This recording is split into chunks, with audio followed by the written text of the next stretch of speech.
Hello sports fans, welcome to JCA Sport. Today we've got an exciting lineup for you. The 2023 Women's World Cup knockout stage is set after some major shocks. Brazil exited the group stage for the first time since 1995 as Jamaica reached the last 16 for the first time, as did South Africa. Nigeria, meanwhile, qualified for the round of 16 for the second straight tournament at the expense of Canada. But now that the knockout stage is upon us, questions are being asked about who should be favored and who may be the easy draw among the 16 teams. From historic victories to jaw-dropping performances, we've got it all covered.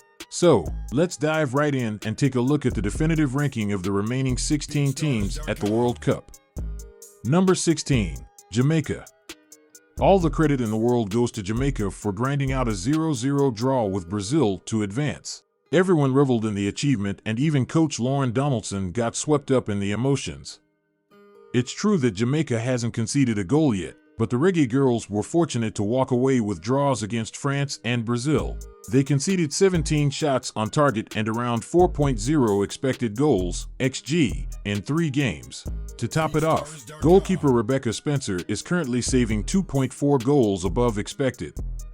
Offensively, 1.4 expected goals (XG) through 3 games is the second lowest among the remaining teams, so advancing to the quarterfinals might require another monumental performance at the back. But can they keep up their strong defensive game against Colombia's hot attack? We'll find out. Number 15, Morocco. Credit Morocco for putting the 6-0 drubbing by Germany in its Group H opener behind them. Consecutive 1-0 wins over South Korea and Colombia secured a first-ever knockout stage berth for the No. 72 ranked nation at a Women's World Cup. The reward? A date with France in the round of 16.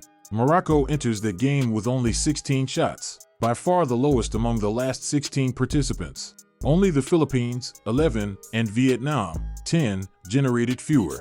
That being said, 6 have been on target, which led to one of the best shots on target percentages at the World Cup. But given how the first match against an elite nation turned out, Morocco will likely be under duress in this one. Can they surprise us once again? Number 14, South Africa.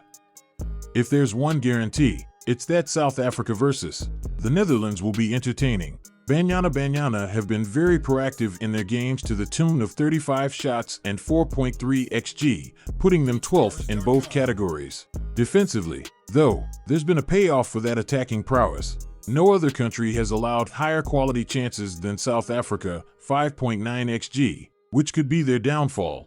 Can they strike the right balance and advance? Number 13, Switzerland. Luck has affected Switzerland at both ends of the pitch. On one hand, they're unlucky to not have more than 2 goals scored. On the other, keeping 3 clean sheets might be a bit of a mirage. But one glance at the shots conceded map shows that Switzerland haven't given up many high-quality chances. That might change against Spain. Will their defensive organization hold up against Spain's attacking threats? Number 12, Colombia.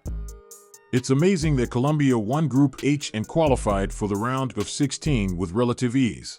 But at the rate Los Cafeteras are finishing at, it might dry out. Colombia's 1.39 penalty XG is the lowest output out of the 16 teams, although it boasts some of the best underlying numbers defensively. Plus, Linda Caicedo is a superstar in the making, and that's always a big X factor. But can they maintain their finishing form against tougher opponents?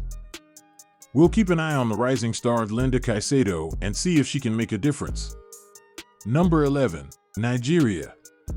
Nigeria is a tough team to figure out. The Super Falcons boast firepower with Rashidat Ajibade and Asisat Ashola. Plus goalkeeper Kayamaka Nadazi has been one of the revelations of the tournament so far. Will they cause an upset and keep their World Cup dreams alive?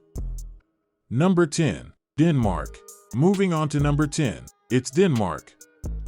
It's quite surprising that this is Denmark's first World Cup appearance since 2007 because on paper, it's a squad with a fair number of players on elite clubs. That hasn't quite translated on the pitch so far, though. Even the 2-0 win over Haiti was a bit uninspiring, with a penalty heavily boosting an otherwise mediocre attacking output. Defensively, the team has been organized, but whether that holds up against Australia and the potentially returning Sam Kerr remains to be seen. Can they rise to the occasion? Number 9. Australia. Number 9, considering Australia hasn't relied on Sam Kerr through 3 games, speaks volumes. Bringing her back into the fold will only bolster the co-host's chances of progressing further in the tournament. But the 4-0 win over a hapless Canadian squad aside, it hasn't been smooth sailing. Australia only beat Ireland via a second-half penalty in a closely contested match, and Nigeria dominated the flanks in the following game, with Pernille Harder, Josephine Hasbo, and Amelie Vansgaard on the other side. This will be a proper litmus test for the Aussies, but the return of a superstar forward is the ultimate game changer. But can they overcome the challenge of Sweden's well-organized defense? It's going to be a litmus test for the Aussies. Number 8. Norway. At number 8, we have Norway. Offensively, few teams are as scary as Norway. Sophie Haug has been sensational with 3 goals scored so far. Plus, the squad is top 5 in shots and are on par with Sweden, the Netherlands, and the U.S. in some XG categories. Oh, and former Ballon d'Or winner Ada Hegerberg is still gaining form. Unfortunately, the Scandinavians are going up against red-hot Japan in the round of 16. If any attack can trouble the Japanese, though, it's this one. But can they break through Japan's resolute defense in the round of 16? Keep an eye on Sophie Haug and Ada Hegerberg. Number 7. Sweden. Coming in at number 7, it's Sweden. The numbers might be inflated by the 5-0 win over Italy, but Sweden is downright scary up front. About 36% of their 42 shots have hit the target with amazing finishing rates. Defensively, they've barely given opponents a sniff with just 1.4 xG conceded. That may change against the U.S. on Sunday. It's true that the current champions haven't been clicking, but the start of the knockout stage might be the tonic they need to gain momentum. Can they continue their fine form against the reigning champions, the United States? The clash promises to be a nail-biter. Number 6. Netherlands. At number 6, we have the Netherlands. If Lieke Martens isn't the Dutch's top scorer, that's a good sign. It means that contributions are being spread out for the Netherlands, and that's been the case through the first 3 games. The Vietnam win likely helped. However, in the one marquee match they played against the US, the Dutch only produced 5 shots and conceded 16. They should have the superior individual talent to eliminate South Africa, but the question is whether it'll be enough against other elite countries. But will their individual talent be enough against South Africa? Let's see if the Dutch can maintain their winning ways. Number 5. Spain. Breaking into the top 5, it's Spain. Clearly, the mass exile of Spanish players is coming back to haunt them. The European runners-up were simply dominated by Japan to the point where their status as a favorite is in question. Should the Spanish make a deep run, they likely won't face an opponent of Japan's caliber until the semifinals. But even a quarterfinal meeting against the Dutch could prove to be a rude awakening. Will they recover and show their true potential? Number 4. United States. At number 4, it's the United States. On paper, the U.S. is still one of the best squads in the world. The only person that has held back the team so far is coach Vlatko Andonovski. Suffice it to say that Andonovski's substitutions, or lack thereof, have been a major talking point. The fact that the U.S. isn't among the leaders in deep progressions, shots, goals, XG, and other metrics is also a major red flag. Can the experienced squad overcome their challenges and go all the way? Number 3. France. Climbing up to number 3, France has reached the quarterfinals in the last 3 World Cups, and that streak will likely continue as it takes on Morocco. The path to the final will become more difficult after the round of 16, but France has the talent and experience to make a run. Can they continue their journey to the final against Morocco? Number 2. England.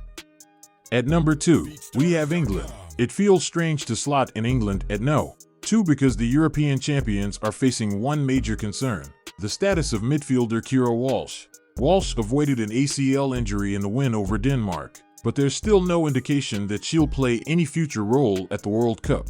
Will her absence affect the Lionesses' chances? Let's see if they can overcome this obstacle and prove themselves as true contenders. Number 1. Japan. And finally, at number 1, no team has been more fun to watch or as ruthless as Japan. Crushing Spain 4-0 only solidified the belief that this has been the best team at the World Cup through the group stage.